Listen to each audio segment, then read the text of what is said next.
an old age, but I assume it said what mine did. That someone killed him for his money, and he wants the two of us to figure out who. He leaned against the hood of the pickup, crossing his arms. Mine also said he knew you'd come because, as a responsible attorney, you'd want to make sure his murderer didn't get a cent of his money. Catherine's lips twitched. Knowing Max, I assume his actual description of me was more like my anal retentive attorney who's got a stick up her ass. I was rephrasing for politeness, Ben said, displaying that ad-worthy grin again. Don't bother. Max never did. Especially about her need to loosen up. Memory tightened Catherine's chest, and she blinked suddenly moist eyes. I'm very sorry about your grandfather's death. Ben's grin faded. So am I. Although he had 87 mostly good years, and he's probably smiling from the hereafter that he died in his Ferrari. He loved that car. I'm sure he'd have preferred to have died from natural causes, Catherine said. Max was right that his murderer isn't entitled to a share of his trust. What do the police think about his death? Ben snorted. Our police actually thinking? Not happening. The sheriff's even worse. If something could be an accident, it was an accident. End of story. Why waste time investigating when you could be out fishing? How do you know it wasn't an accident? Catherine extracted a crumpled Kleenex from the front pocket of her purse and dabbed at her forehead, soaking up several drops of sweat before they could drip into her eyes. I don't, Ben said. I feel obligated to check it out, though, considering Grandfather's letter, and that he changed his trust. Catherine raised her hand, the damp Kleenex under her thumb. I swear that new provision wasn't my fault. I tried to talk him out of it. A couple of months ago, Max had called to request a trust amendment, stating that instead of a funeral, he wanted his entire family to spend 2 weeks together at his estate, Nevermore, after his death. As an added incentive, anyone who didn't sleep at the estate every single night, or who challenged the amendment in court, forfeited his or her share of the trust. I don't blame you, Ben said.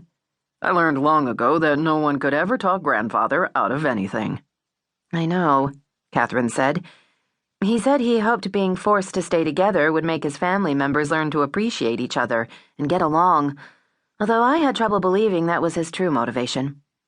From what she'd heard of his family dynamics, Catherine had actually assumed the enforced togetherness was Max's way of making them earn their inheritance. Since he made the change after the attempts on his life, I figure he did it to give us time to find his murderer, if necessary. Max's letter mentioned a poisoning and a shooting, but didn't give specifics, Catherine said. Do you know about them? Yeah. Ben waved at a younger man, also wearing jeans, t-shirt, and oil splotches, who'd walked into the repair area. Sean's back from break. Let's go to my office so we can discuss this in private. Catherine followed Ben across the cement, still stepping carefully. I thought it would be cooler here. Although Lakeview, Minnesota was located on the shore of Lake Superior and less than 30 miles south of the Canadian border, the bank thermometer put the temperature at 93, and it felt humid enough to soak a sponge. We get an occasional heat wave, and today's a near-record high, Ben said. But don't worry. It'll probably snow in the next couple of days. Snow in June? It usually does. That's why we enjoy the heat. He opened a door, releasing a blast of blessedly frigid air. I turned on the AC since I figured you'd miss your climate-controlled office. I appreciate it. Catherine stepped into a small office, inhaling cold air that smelled of chocolate and coffee, courtesy of a scrunched-up Snickers wrapper and a partially filled Napa Auto Parts mug on the gray metal desk. The green blotter was barely visible under an ocean of papers and a half-dozen capless Bic pens. Ben opened a mini-fridge. Can I get you something to drink? I'd love some water, Catherine said, sitting down on the folding chair nearest the window air conditioner. Add a possible June snowstorm to the list of reasons why she did not want to be here.